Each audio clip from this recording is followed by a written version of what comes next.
Assalamualaikum ji. Hope you guys are doing good and may God protect you, your family, and everyone connected to you from the coronavirus and any other disease. Okay, so let's start the next lecture of electric circuit analysis. Electric circuit analysis 1 is a subject where we are going to discuss, where we are going to learn the methods, techniques, and formulas, theorems that will help us to analyze any electric circuit. By analysis, we mean that we are going to find out the unknown quantities in an electric circuit.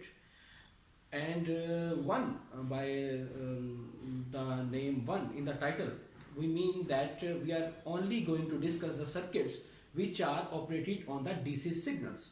Okay, so as we have to find out the basic quantities, so when we start the subject, we first discuss the basic quantities: current, voltage, and power.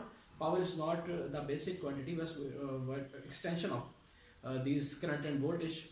Then we find out what is the electric circuit. We find different configuration in the circuits, electric circuits.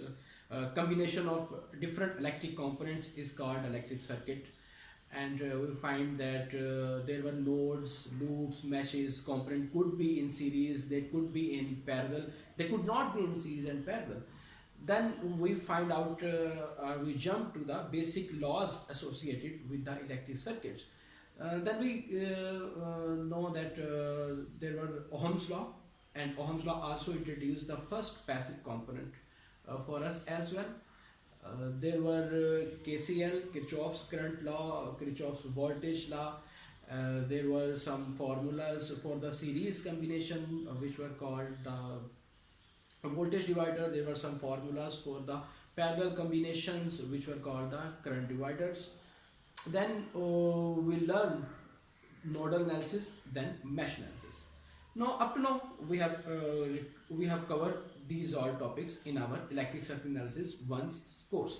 Okay, as far as electric engineering is getting advanced और हमारे पास नई से नए devices complex किस्म के devices लेकिन compact छोटे से छोटे डिवाइसेस आते जा रहे हैं, हमारे पास इलेक्ट्रिक सर्किट्स कॉम्प्लेक्स होते जा रहे हैं.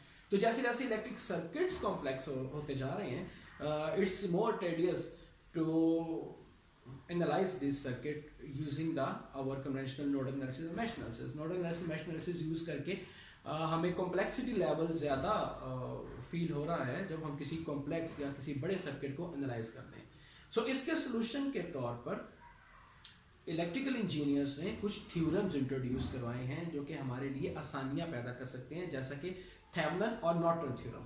और यही दो थ्योरम सीखना हमारे अगले चैप्टर यानी कि चैप्टर नंबर 4 जो कि है सर्किट थ्योरम्स, इसका गोल है. लेकिन थेवेनिन थ्योरम, नॉर्टन थ्योरम को सीखने से पहले हमें कुछ और थ्योरम्स लाइक लिनियरिटी, सुपरपोजिशन और सोर्स ट्रांसफॉर्मेशन और मैक्सिमम पावर ट्रांसफॉर्मेशन जैसे टॉपिक्स को पहले सीखना होगा, जिनकी बेस पर या जिनकी एक्सटेंशन के तौर पर या जिनको मिक्स करके हम लोगों ने थेवेनिन और नॉर्टन थ्योरम्स को डिज़ाइन किया, साइंटिस्ट ने डिज़ाइन किया हम लोगों से बात. ओके, सो इस सिलसिले में फिर हम सबसे पहला जो हमारा स्टेप है वो लिनियरिटी थ्योरम को सीखना. थेवेनिन नॉर्टन थ्योरम क्या है, वो क्यों इस्तेमाल की जाते हैं, वो हम डिटेल में जाकर उस वक्त डिस्कस करेंगे. फिलहाल इतनी इंफॉर्मेशन इनके बारे में काफ़ी है कि अपने कॉम्प्लेक्स सर्किट्स को, बल्कि सर्किट्स को सिंप्लीफाइड फॉर्म में ट्रांसफॉर्म किया जाता है और उनको फिर सॉल्व किया जाता है. बाय द वे हम जब रिस्पेक्टिव टॉपिक्स पे जाएंगे then we will discuss these things. Okay, so let's start with the linearity theorem which is a topic of today. Linearity theorem दो सेक्शंस के ऊपर डिपेंड करता है जो कि हैं होमोजेनिटी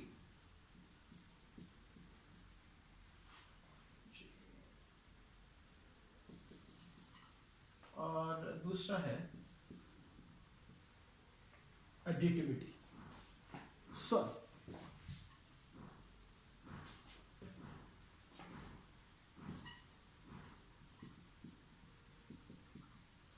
कोई भी सर्किट लीनियर सर्किट कहलाएगा, या लीनियरिटी थ्योरम तब अप्लाई कर सकेंगे आप जब आपका सर्किट जो है वो होमोजेनिटी और एडिटिविटी को फॉलो करता हो। तो अब हम देखते हैं कि होमोजेनिटी क्या है और एडिटिविटी क्या है in our electric circuits. Okay, first करते हैं कि हमारे पास एक कंपोनेंट है, लेट्स से 10 ओम का रेजिस्टर, ओके, और ये करंट सोर्स के साथ कनेक्टेड है, लेट्स से 5 एम्पियर का करंट सोर्स कनेक्टेड। ओके, सो अगर मैं इस रेजिस्टर के क्रॉस वोल्टेज निकालना चाहूं तो ये वोल्टेज मेरे पास आ जाएगा कितना जी, V is equal to I R, Ohm's law simply. इस नोड पर करंट जाकर सिर्फ और सिर्फ इस रेजिस्टर में ही जा सकता है, तो इस रेजिस्टर में से जो करंट फ्लो करेगा वो 5 एम्पियर फ्लो करेगा। 5 into 10 that is equal to 50 volt. Okay, अब अगर मैं इस 5 एम्पियर की बजाय 10 एम्पियर यूज करना, रजिस्टर सेम है मेरे पास, प्लीज ये केयरफुल रहिएगा कि जो आपका कंपोनेंट है उसकी फिक्स वैल्यू है, आपने जस्ट अपने सोर्स की वैल्यू को चेंज किया, तो क्या हो जाएगा जी 10 इंटू 10 100 वोल्टेज। ओके, अच्छा अगर मैं इसको 5 की बजाय 15 एम्पेयर कर दूं तो क्या होगा, 10 इंटू 15 150 वोल्टेज। ठीक, अब इस सारी कहानी में काम क्या हो रहा है कि जब मैंने अपने इनपुट को डबल किया, 5 एम्पेयर्स को 2 से मल्टीप्लाई करके 10 एम्पेयर दिया, तो ऑटोमेटिकली मेरी आउटपुट 50 से डबल होकर 100 हो गई। इसी तरह ही अगर मैं इसको 5 से ट्रिपल करूं, 15 एम्पेयर करंट दे दूं बजाय से कि 5 एम्पेयर दे रहा था, तो मेरी वोल्टेज जो है वो भी 3 टाइम्स हो गई। ओके, यानी कि अगर मैं यहां पर किसी भी कांस्टेंट से मल्टीप्लाई कर रहा हूं अपनी इक्वेशन की एक साइड, तो वो ऑटोमेटिकली दूसरी साइड से मल्टीप्लाई होनी है। ये तो हमारा मैथ्स का रूल है। ठीक, हमारा रेजिस्टर या जो भी इलेक्ट्रिक कंपोनेंट इस रूल को फॉलो करे, फॉर एग्जांपल अभी हम रेजिस्टर को देख रहे हैं कि वो इस रूल को फॉलो कर रहा है, तो ये रेजिस्टर मेरा होमोजेनिटी की बेस पर होमोजीनियस इलेक्ट्रिक कंपोनेंट कहलाया। ठीक, और ये प्रिंसिपल होमोजेनिटी, यानी कि अगर आप अपनी इनपुट को डबल करते हैं या इनपुट को किसी भी रेशो से वेरी करते हैं, तो आपकी आउटपुट उसी रेशो से वेरी होनी शुरू हो जाती है। ठीक, आपको बार बार पूरी कैलकुलेशंस, पूरे थ्योरम, नोडल एनालिसिस लगाने की जरूरत नहीं है। अगर आपने एक क्वेश्चन सॉल्व किया नोडल एनालिसिस से और आपकी इनपुट जो है वो उससे डबल हो गई, तो अब आपको दोबारा से पूरे का पूरा एनालिसिस करने की जरूरत नहीं है, आपकी आउटपुट ऑटोमेटिकली डबल हो जाएगी। ठीक, अगर आपको अपना सेशनल 2 का एग्जाम याद हो जिसमें आपको डिफरेंट आपके रजिस्ट्रेशन नंबर के लिहाज से वेरी करना था, तो अगर आप अपने 2 स्टूडेंट्स के रजिस्ट्रेशन नंबर वेरी करेंगे तो आप देखिएगा कि आपकी आउटपुट्स उसी रेशो से वेरी होंगी, यानी इसके देख लीजिएगा। सो कोई भी ऐसा काम, अच्छा इसमें वेरी करने से मुराद इंक्रीज ही नहीं है भाई, इसमें डिक्रीज भी हो सकता है। यानी कि अगर मैं 5 एम्पेयर की बजाय 2.5 एम्पेयर का करंट सोर्स, इसको अगर मैं हाफ कर देता हूं, तो अब मुझे दोबारा से V इक्वल टू IR करने की जरूरत नहीं है। जो भी मेरी पहली इनपुट थी 5 एम्पेयर के कॉरेस्पॉन्डिंग, जो भी मेरी पहले इनपुट थी वो हाफ होकर मेरे पास आ जाएगी। ठीक, यानी कि आपने एक दफा वैल्यूज कैलकुलेट कर ली, किसी भी इनपुट के कॉरेस्पॉन्डिंग आउटपुट आपने मेजर कर ली। ठीक, अब आपकी अगर इनपुट वेरी होती है तो जिस रेशो से आपकी इनपुट वेरी हो रही है उसी रेशो से आपकी आउटपुट भी वेरी होगी। यही बात वाइस वर्सा भी ट्रू है।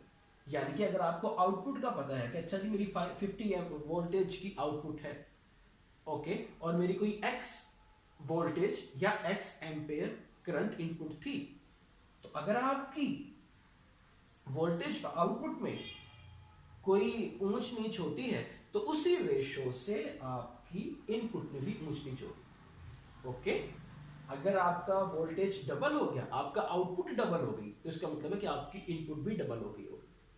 अगर आपकी आउटपुट लेस होगी तो उसका मतलब है आपकी इनपुट भी लेस हो गई होगी।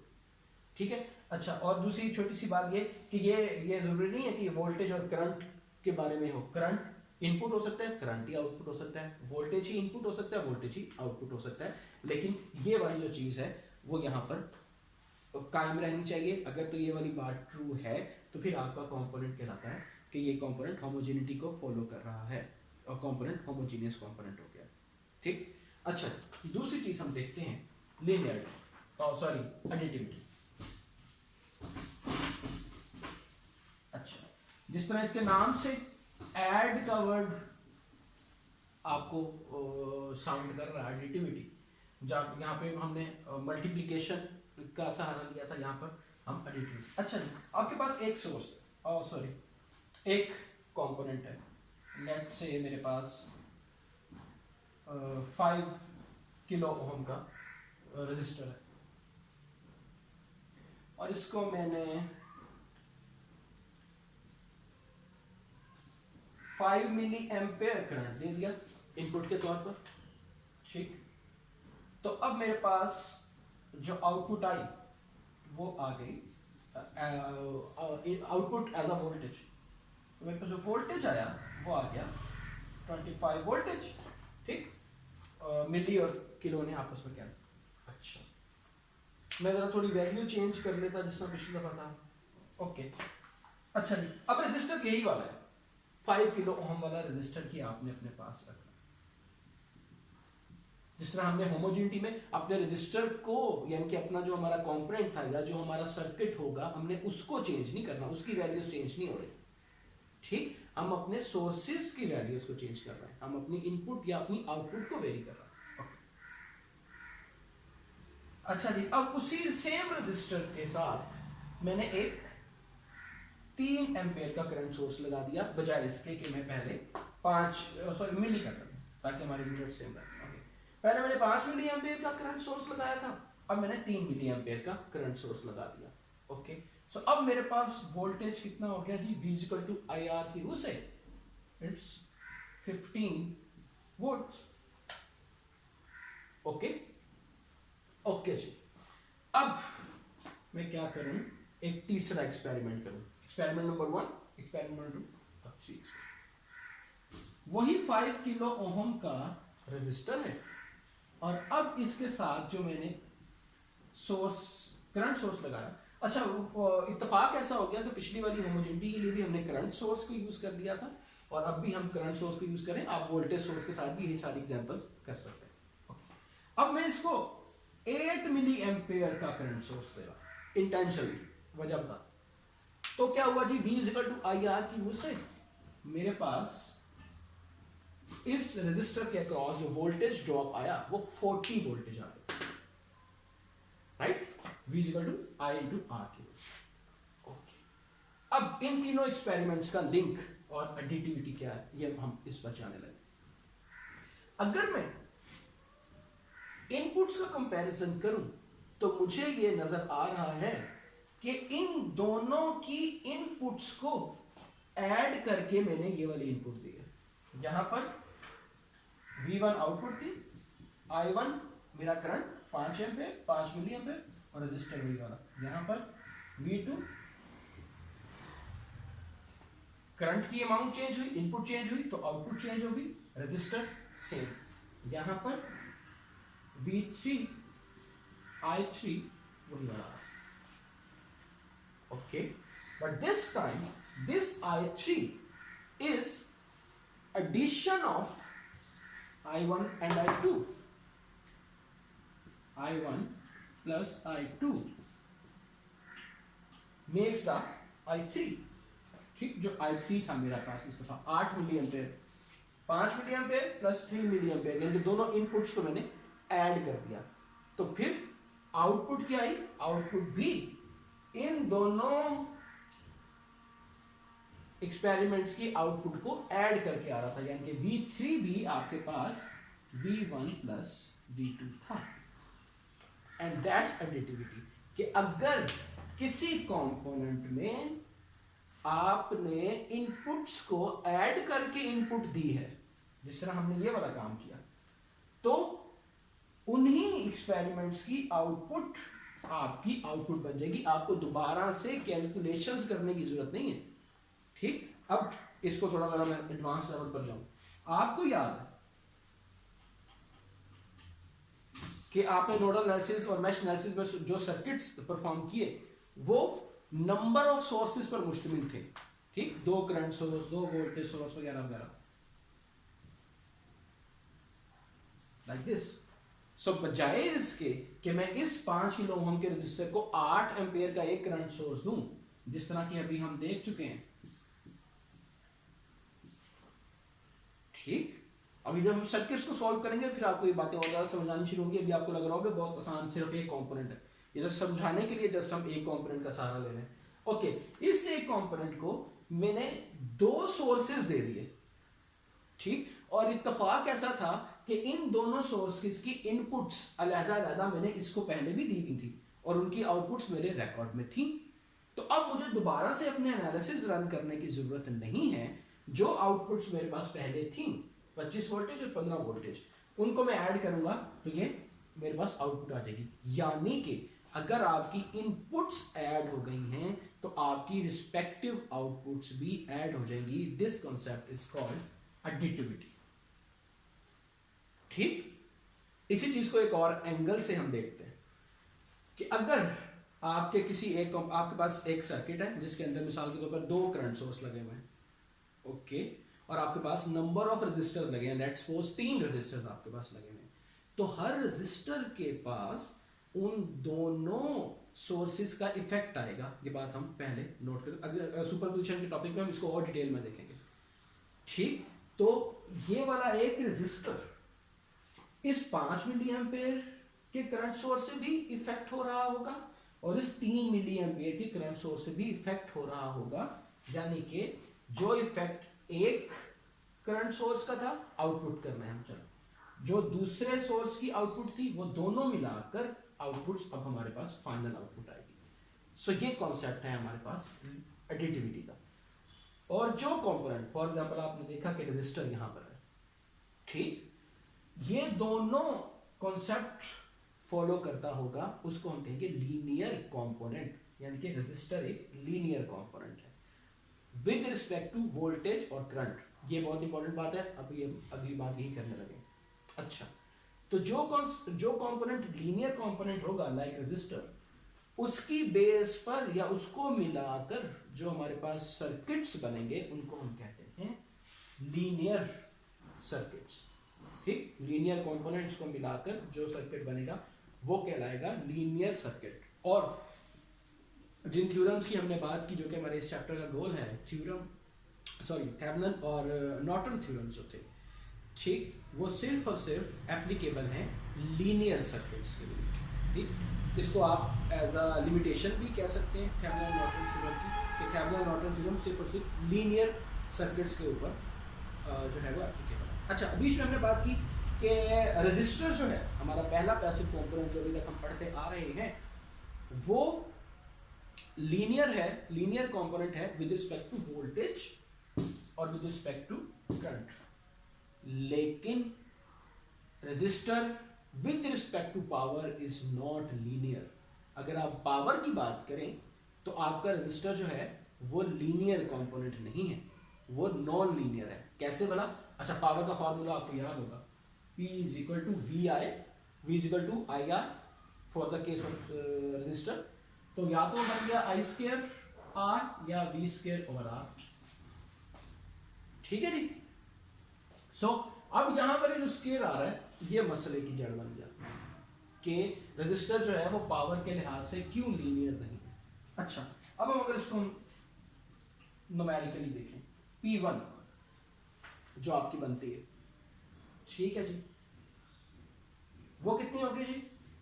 आई स्क्वायर आर कर लें। ओके, तो आई स्क्वायर आपके पास आ गया 25 इंटू आर। ओके, यहां पर आपके पास P2 क्या हो जाएगी जी? P2 आपके पास यहां पर 3 आ गई, तो ये 9 इंटू आर। अच्छा, अब अगर मैं यही वाली चीज यहां पर लगाऊं, P3 कितना हो गया जी, P3 5 + 3 8, 8 × 8 64 × R। जबकि अभी अभी हमने देखा कि लीनियरिटी क्या कहती है कि इनकी इनपुट्स को ऐड करना था आपने, ठीक। तो यहां पर आप 25 और 9 को ऐड करें तो वो 64 नहीं बनता। ओके, तो इसीलिए ये P3 is not equal to P1 + P2। Okay, R तीनों में सेम है, R को आप रख के मल्टीप्लिकेशन करना है, बात सेम है। ओके जी, मेक सेंस। तो इसीलिए P1 + P2 is not equal to P3। इसीलिए हमने बात की कि जो पावर के लिहाज से, यानी कि अगर आपके पास फॉर एग्जांपल एक सर्किट गिवन हो और आपसे कहा जाए कि इसको लिनियरिटी को इस्तेमाल करते हुए सॉल्व करें और इसकी आपने पावर निकालनी है।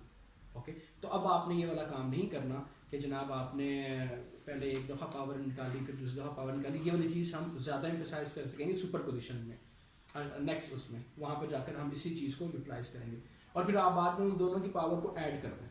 ठीक, ऐसा नहीं होगा। आप पहले वोल्टेजेस के कॉरेस्पॉन्डिंग करंट्स या फिर इनपुट से कॉरेस्पॉन्डिंग आउटपुट्स निकालेंगे और जो फाइनल आपके पास वैल्यूज आएंगी उनकी आप पावर लेंगे, यानी कि P3 की आपने पावर लेनी। P3 निकालने तक आप वोल्टेज और करंट और लीनियरिटी के थ्योरम्स का सहारा ले सकते हैं, ठीक है। उसके बाद फिर आप आगे P3 इज इक्वल टू फार्मूले से यूज करेंगे। एनीवेज, इसको हम एम्फसाइज करेंगे। अभी सिर्फ इतनी बात कहना चाह रहा हूं कि resistor are linear with respect to voltage and current but not with respect to the power. अच्छा, लीनियरिटी का एक और बहुत बहुत अहम फायदा कि लीनियरिटी थ्योरम को हम यूज कर सकते हैं किसी कंपोनेंट की किसी वैल्यू और किसी सर्किट के किसी वैल्यू को करेक्ट करने के लिए। ठीक, आज की जो सेकंड एग्जांपल होगी वो इसी बात से रिलेटेड होगी और वहां पर हम इसको एंजॉय करेंगे। ओके, सो हम लीनियरिटी को समझने के लिए एक सर्किट को सॉल्व करते हैं और फिर हम लीनियरिटी का बेनिफिट देखते हैं। मैं प्रैक्टिस प्रॉब्लम 4.1 को यहाँ पर सॉल्व करता हूँ by using linearity. Okay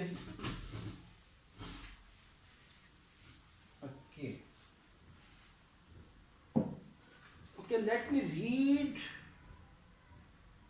first, let me draw the circuit. Practice problem 4.1. It states कि एक करंट सोर्स है जिसकी अभी कोई न्यूमेरिक वैल्यू गिवन नहीं है, इसका उसने जनरल नेम दे दिया IS। जिससे अभी आपके पास 5 एम्पियर का करंट सोर्स था, या आपने इससे पहले जो क्वेश्चंस किए थे उसमें आपको एक स्पेसिफिक वैल्यू का करंट सोर्स था। ओके, और 4 ओहम के रेजिस्टर के साथ ये कनेक्टेड है। फर्दर ये कनेक्टेड है 12 ओहम के रेजिस्टर के साथ एंड देन फाइनली 8 ओहम के रेजिस्टर। ओके, और इसके अक्रॉस जो आउटपुट है वो V0, और आपसे जो क्वेश्चन किया गया है, स्टेटमेंट ये है कि for the circuit in this figure find V0 is equal to what when input I of S is equal to 30 milliampere and 45 milliampere. ठीक, यानी कि जो करंट सोर्स है उसने नंबर ऑफ वैल्यूज दे दी। आसान सा सवाल है, इसमें उसने जस्ट 2 वैल्यू दी, हमारे पास हो सकता है 10 वैल्यूज भी आ जाए करंट सोर्स की, या जो हमारे पास इनपुट सोर्स है उसकी। ओके, सो अगली बात उसने की है कि अच्छा, इस स्टेटमेंट में उसने ये मेंशन नहीं किया कि आप इस क्वेश्चन को लीनियरिटी से करें। ओके, अब ये ओपन है। फॉर एग्जांपल, अगर हम इसको किसी और मेथड से देखें, जो हमारा कन्वेंशनल तरीका है क्वेश्चन को सॉल्व करने का, कि हम तमाम पॉसिबल वेज देख के फिर चूज करते हैं अपना रिस्पेक्टिव मेथड। तो उससे पहले हमने ये बात की है कि जैसे ही आपके पास कोई इलेक्ट्रिक सर्किट आए तो उससे फेमिलियरिटी डेवलप करने के लिए आपने देखना है कि उसके नोड्स कहाँ कहाँ पर हैं। 1, this is second and this is the third node. ठीक, उसमें मैशेस या लूप्स कितनी है? 1, 2, सिंपल सा सर्किट है। अच्छा, उसमें कौन कौन से कंपोनेंट सीरीज में हैं, कौन से कंपोनेंट्स पैरेलल में हैं, या कोई भी कंपोनेंट सीरीज पैरेलल में नहीं है। सो फॉर्चुनेटली ये दोनों रजिस्टर सीरीज में हैं और इन दोनों के साथ ये रजिस्टर पैरेलल में है और इन दोनों के साथ ये करंट सोर्स भी पैरेलल में है। ठीक, अच्छा, ये हमने अपने जस्ट रूटीन में हमने तय किया। ओके, अगर मैं इसको सॉल्व करना चाहूँ तो मैं यहाँ पर ओके जी, इट्स वेरी सिंपल। मैं इसमें ये चूंकि पैरेलल में है अभी हम देख रहे थे, तो मैं यहाँ पर करंट डिवाइडर भी यूज कर सकता हूँ। ठीक, नोडल एनालिसिस या केसीएल भी यहाँ पर लग सकता है, केसीएल भी लग सकता है, करंट सोर्स है, नोडल एनालिसिस भी ऑब्वियसली लग सकता है। ओके, और अगर आप इसको मैश एनालिसिस से करना चाहें, तो नहीं करना चाहिए क्योंकि इतना सर्किट सिंपल है, तो आपको मैश एनालिसिस, लेकिन मैश एनालिसिस से भी ये सर्किट हो सकता है। ओके, सो हम इसमें सबसे आसान जो हमें लगता है वो है करंट डिवाइडर। ठीक, आपके पास नंबर ऑफ मेथड्स हैं, आपने सबसे सॉल्व करना है, लेकिन स्मार्ट इंजीनियर के तौर पर आपको सबसे हैंडसम या स्मार्ट मेथड लेना चाहिए। सो सिंपल सा सर्किट है, आप सिंपल सा इसको यूज करना है। अच्छा, लीनियरिटी की तरफ अभी हम आएंगे, लीनियरिटी का भी काम शुरू नहीं हुआ, पहले आपने इस सर्किट को सॉल्व करने के लिए काम शुरू किया। ओके जी, let's say current flowing through this, ठीक है जी, और ये चूंकि सीरीज में है तो सेम करंट फ्लो करेगा इन दोनों रेजिस्टर्स में से, I12 ओम। ओके, सो मेरा टारगेट है ये वाला कंपोनेंट, वो टारगेट अटेन हो सकता है जब मैं I12 ओम फाइंड आउट कर सकूं। करंट डिवाइडर कहता है कि जिस रजिस्टर में से, ये दोनों कॉम्बिनेशन हो, जिस रजिस्टर में से आपने करंट फाइंड आउट करना है उससे other 4 ohm divided by sum of this 20 plus 4 24। ये दोनों मैंने मर्ज करके, सीरीज में थे, दोनों को ऐड करके एक 20 ओम का रजिस्टर यहाँ पर अज्यूम किया हुआ है। ओके, मल्टीप्लाई बाय IS, अभी मैं इसकी वैल्यू जनरल रख रहा हूँ। सो जो मेरे पास आंसर आया 4 डिवाइडेड बाय 24,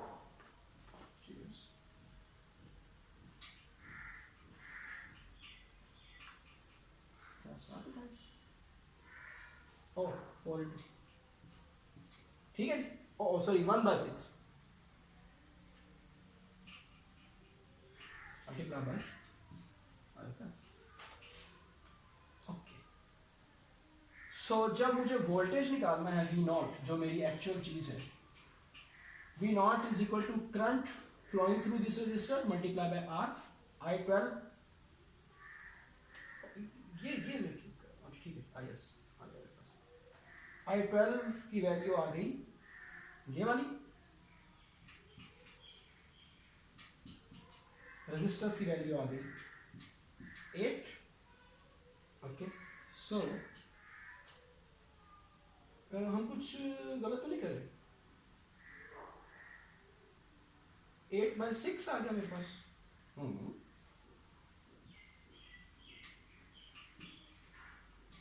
ठीक है जी, 8/6 4/3 आया। सो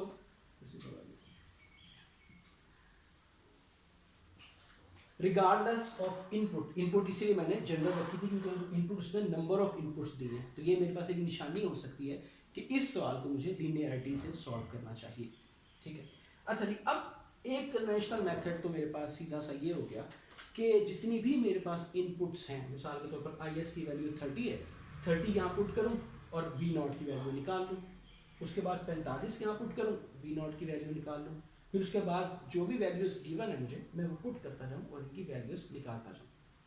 ठीक, इस मसले में एक कबाहत है कि जिसने हमने कहा कि ये चैप्टर हमने स्टार्ट ही इस एम से किया है कि जो हमारे पास कॉम्प्लेक्स किस्म के सर्किट्स आते हैं उनको सिंप्लीफाई तरीके से सॉल्व किया जा सके। ठीक, तो मेरे पास 2 इनपुट्स तो नहीं होते, उसने सवाल वाले ने आसानी के लिए दे दी 2 इनपुट्स, मेरे पास हो सकता है 10 इनपुट्स। ठीक, नंबर 1। नंबर 2, ये जो एक्सप्रेशन इस छोटे से सर्किट के लिए इतना सिंप्लीफाई आ गया, ये ऐसा ना हो सकता है ये एक्सप्रेशन कोई अगर कोई हॉरिबल किस्म का हो, मिसाल के तौर पर V0 is equal to let's say IS plus किसी और, अगर एक से ज़्यादा सोर्सेस यहाँ पर इन्वॉल्व हो, किसी और सोर्स के ऊपर भी मेरी डिपेंडेंसी हो, ठीक, और 2-3 वेरिएबल्स आ जाए, अगर 3 सोर्स आ जाते हैं 3 वेरिएबल्स आ जाए यहाँ पर, राइट। तो फिर अब अगर मैं ये वाला मेथड यूज करता हूँ एक एक दफ़ा वैल्यूज पुट करने वाला, तो यहाँ पर मुझे पहले वैल्यूज पुट करना होगी, फिर दोबारा से वैल्यूज पुट करना होगी। ठीक, लेकिन अगर मैं लीनियरिटी को यूज करता हूँ, ओके, लीनियरिटी क्या कहती है कि आप एक दफा कोई वैल्यू पुट करके वोल्टेज इनपुट और आउटपुट का रिलेशन निकाल लें। मिसाल के तौर पर आप जो पहली इनपुट गिवन है उसको पुट करें 30 एम्पेयर, IS की 30 एम्पेयर की वैल्यू, वो अगर मैं पुट करता हूं तो मेरे पास जो वैल्यू आती है दैट इज कितना आ जाएगा जी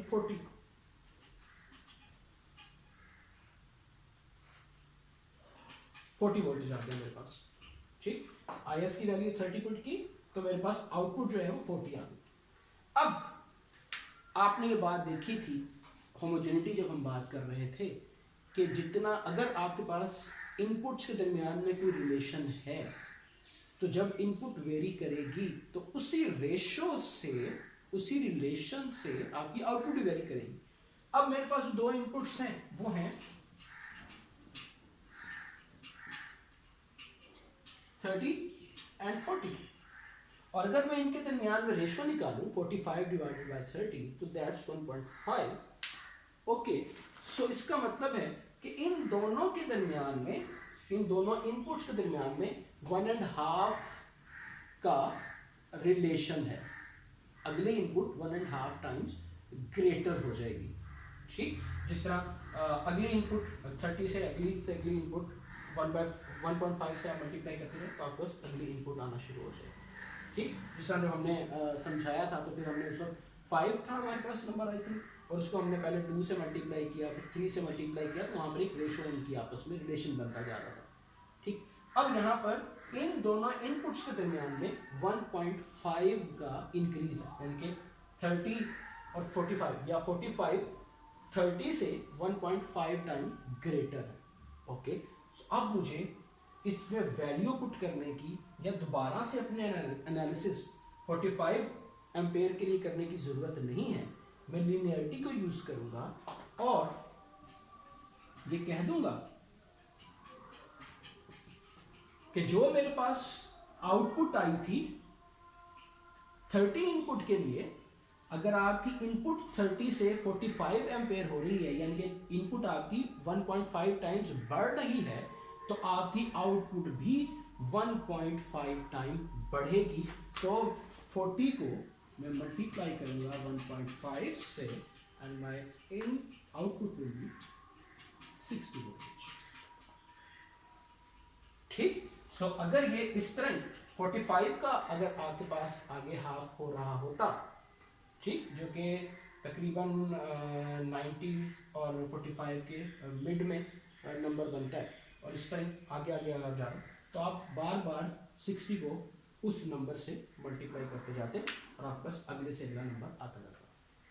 ठीक है जी, सो इन दिस वे यहाँ पे मैंने शायद अगले नंबर्स के लिए भी किया हुआ था। ठीक, नहीं वो आप खुद से देख सकते हैं, हम क्वेश्चन आंसर के सेशन में आपसे पूछ सकते हैं। तो आप इस तरह से जस्ट लीनियरिटी को यूज करते हुए अपने कॉम्प्लेक्स प्रॉब्लम को, जहाँ पर आपके पास तकरीबन 10 एक इनपुट गिवन हो और उससे कॉरेस्पॉन्डिंग 10 आउटपुट्स रिक्वायर्ड हो, तो आपको 10 दफ़ा अपना सर्किट सॉल्व करने की ज़रूरत हरगिज़ नहीं है। आप एक दफ़ा अपना सर्किट सॉल्व करें और जो 10 इनपुट्स थी आपके दरमियान पास, उनके दरमियान में आप रेशो निकालें या उनके दरमियान में आप रिलेशन देखेंगे कैसा रिलेशन है। ठीक, वैसा ही सलूक आप अपनी आउटपुट से करते हैं। हो सकता है 2 इनपुट्स को ऐड करके तीसरी इनपुट बनाई जा रही हो तो फिर इसको रेशो से मल्टीप्लाई करने की बजाय उन दोनों इनपुट्स को आप ऐड करके आउटपुट्स बना देंगे।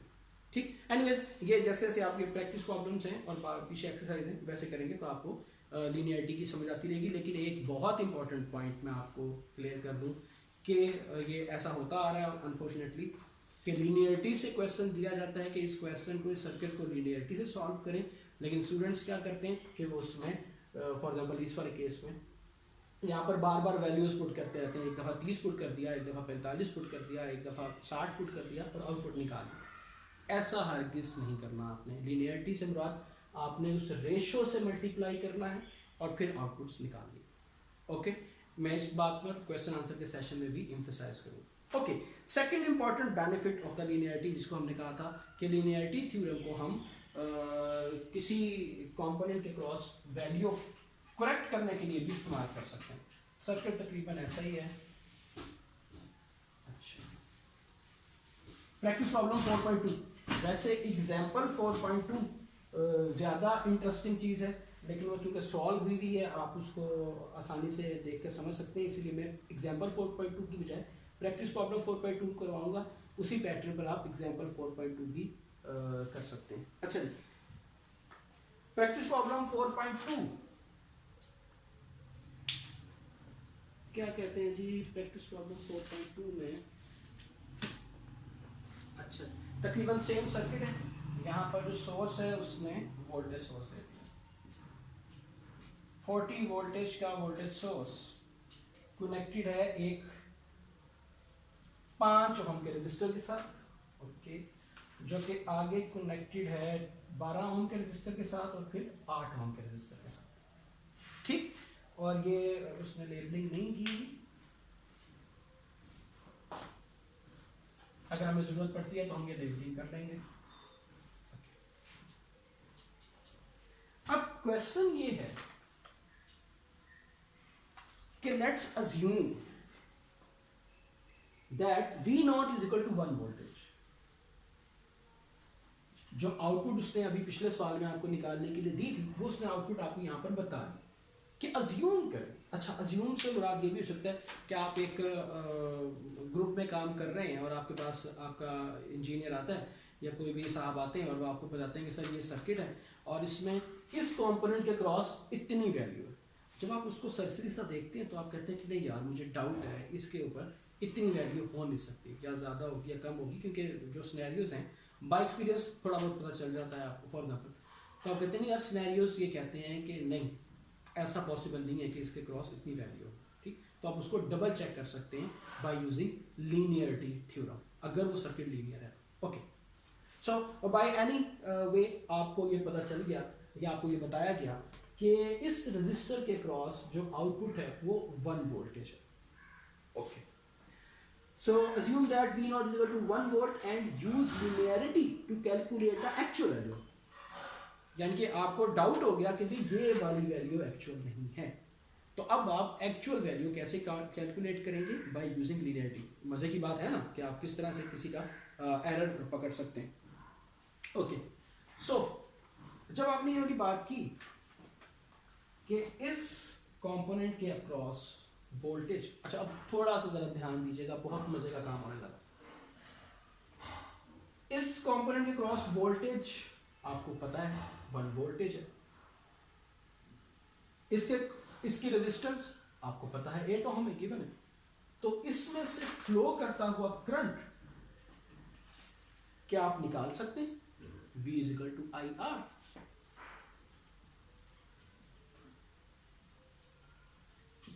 Sorry, 1/8 ampere. I is equal to V over R। Voltage आपको 1 वोल्टेज गिवन है, रेजिस्टेंस 8 ओम। अच्छा जी, ठीक है। अब ये दोनों कंपोनेंट्स हैं सीरीज में, सीरीज में करंट बराबर होता है, तो इसका मतलब हुआ कि इस रेजिस्टर 12 ओम के रेजिस्टर में भी कितना करंट फ्लो कर रहा है? 1/8 एम्पेयर, ओके।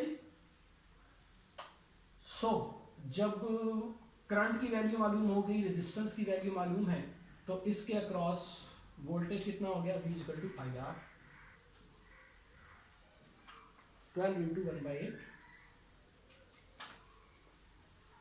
ठीक है जी। ये इसके क्रॉस हो गया वोल्टेज। अगर मैं इसकी न्यूमेरिक वैल्यू लिख दूं तो 1.5 वोल्टेज होता है,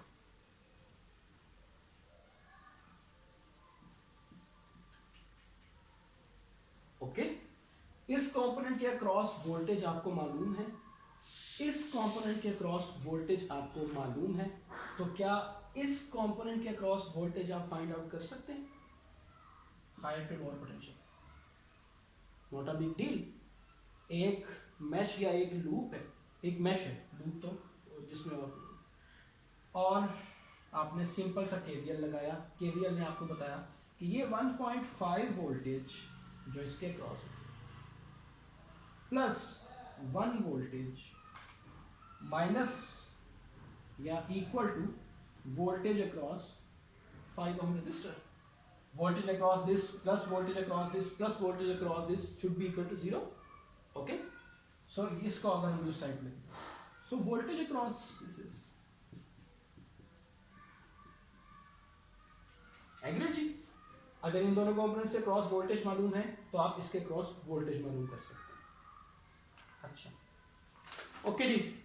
अब दोबारा से वीडियो को म्यूट स्टॉप कीजिएगा और सोचिएगा कि क्या इस रेजिस्टर के अक्रॉस इस गिवन सर्किट में स्पेशली यहां पर 2.5 वोल्टेज हो सकता है? Obviously not. क्यों?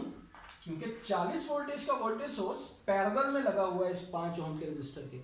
तो basic law of physics and electric circuits, जिस तरह भी ये वाले बेसिक लॉस थे, V = IR और KVL, सिमिलरली इसके अक्रॉस वोल्टेज जो है वो कितना होना चाहिए? 40 वोल्टेज होना चाहिए. क्यों जी? यहां तक प्रॉब्लम आपको समझ आ गया?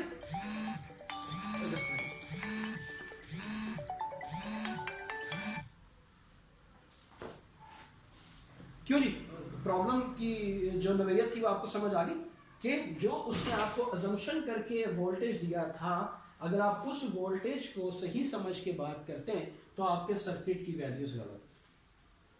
ठीक, इसके अक्रॉस लार्ज 40 वोल्टेज होना चाहिए था, लेकिन इसके अक्रॉस वोल्टेज कितना आ रहा है? अगर आप ये वाली अजम्पशन लेके चलते हैं तो वो बन रहा है 2.5. इन अदर वर्ड्स, अब मैं लीनियरिटी की ब्यूटी की तरफ आ रहा हूं. लीनियरिटी क्या चीज है कि अगर आप अज्यूम करते हैं कि ये output if V0 = 1, then voltage across 5 ohm = 2.5 voltage. Okay,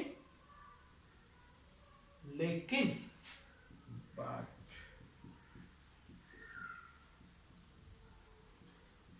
voltage across 5 ohm should be equal to 40. Okay, अब हमने लीनियरिटी में ये पढ़ा था होमोजेनिटी की रो से कि अगर आउटपुट्स किसी रेशो, सीधी बात यानी करना है कि अगर इनपुट्स किसी रेशो से चेंज हो रही होंगी, अगर इनपुट डबल हो रही है तो आउटपुट ऑटोमेटिकली डबल हो जाएगी. ठीक, इसको हमने कहा वाइस वर्सा. देखते हैं कि अगर आउटपुट्स वेरी हो रही हैं तो इसका मतलब है कि इनपुट भी उसी लिहाज से वेरी हो जाएगी. अब आउटपुट 2.5 है, हमें चाहिए 40. तो इन दोनों के दरमियान में कितनी रेशो है? जितनी रेशो इन दोनों के दरमियान में है उतनी ही रेशो हमारी इनपुट्स के दरमियान में भी होनी चाहिए. ठीक, तो यहां पर हमारे पास 40 और 2.5 की जो रेशो बनती है वो बनती है 16. राइट जी. मतलब ये, अब मैं कंक्लूजन की तरफ आ रहा हूं और अब आपको यहां पर ब्यूटी ऑफ लीनियरिटी नजर आना शुरू होगी. मतलब ये कि अगर आप चाहते हैं कि इसके अक्रॉस, इस रेजिस्टर के अक्रॉस 2.5 की बजाय 40 वोल्टेज आ जाए तो आपको इस 2.5 को मल्टीप्लाई करना है 16 से, तो आपके पास 40 आ जाएगा. तो जब आपने आउटपुट को या इक्वेशन की एक साइड पर 16 से मल्टीप्लाई किया है तो आपको इनपुट को भी 16 से मल्टीप्लाई करना होगा, यानी कि V0 = 16 voltage multiply by this 16 times आपको ये इनपुट करी अगर आपने की तो फिर आपकी आउटपुट 40 आएगी. अब इस क्वेश्चन में आउटपुट है 1.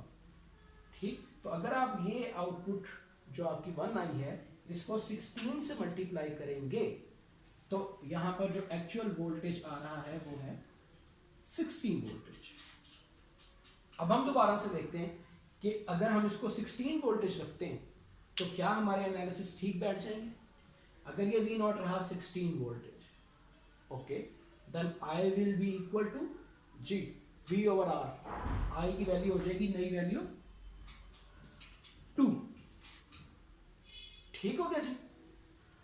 यही 2 एम्पियर करंट इसमें फ्लो करेगा तो वोल्टेज की नई वैल्यू हो गई 24 वोल्टेज इसके क्रॉस.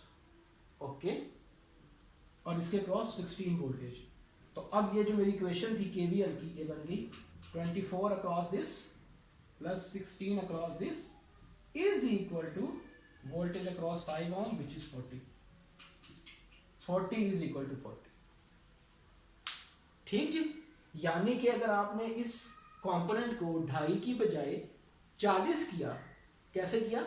लीनियरिटी की रूह से इसको आपने 16 से मल्टीप्लाई किया, तो आपको इस 1.5 वोल्टेज जो कि इसके अक्रॉस है इसको भी 16 से मल्टीप्लाई करना होगा। 16 से मल्टीप्लाई किया तो आंसर आ गया 24। और ये जो एक वोल्टेज था इसको भी आपको 16 से मल्टीप्लाई करना होगा तो आंसर आ गया 16। अब आपका केवीएल भी और आपके सारे थ्योरम जो भी तक आपने पढ़े हैं वो इस सर्किट के लिए ट्रू हो गए। और अब आप कह सकते हैं कि नहीं जी, जो हमने स्टार्ट में अजम्पशन की थी कि इसके अक्रॉस वोल्टेज 1 वोल्टेज होगा वो गलत अजम्पशन थी।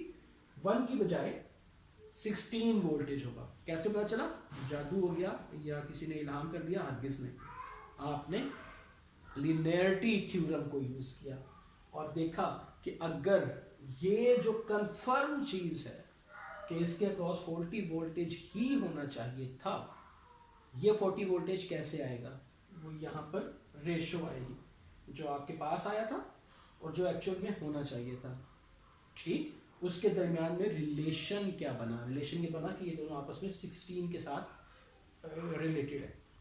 ओके, जो आपके पास आया है अजम्पशन से वो 16 टाइम लेस है, या जो आपको चाहिए वो 16 टाइम ग्रेटर है जो आपकी अजम्पशन है। तो आप इसको 2.5 वोल्टेज से 40 वोल्टेज करने के लिए यहाँ मल्टीप्लाई कर देंगे 16 से। ठीक, लीनियरिटी ये कहती है कि अगर आप इनपुट को, यानी कि इस लूप की इनपुट या इस कंपोनेंट को किसी कांस्टेंट से मल्टीप्लाई करते हैं 16, तो आपको आउटपुट को भी उसी कांस्टेंट से मल्टीप्लाई करना होगा। तो हमने आउटपुट जो हमारी 1 अज्यूम थी उसको 16 से मल्टीप्लाई किया तो इसके क्रॉस 16 आ गया जो कि हमारा exact answer. Okay, so that was the today's lecture in which we discussed the linearity theorem, which will base the Thevenin and Norton theorem, which are the most important circuit theorems to solve the electric circuits. और इसमें हमने जो है linearity की दो बहुत अहम फायदे देखे। The benefit number 1 that if we have to correct any value in the electric circuit, then we could use the linearity to correct the value. And the benefit number 2 was if we have a number of sources and we just know the output of one source, then we could use the linearity, either homogeneity, either additivity, to find out rest of the outputs with respect to the with respect to their inputs. Okay, thank you very much.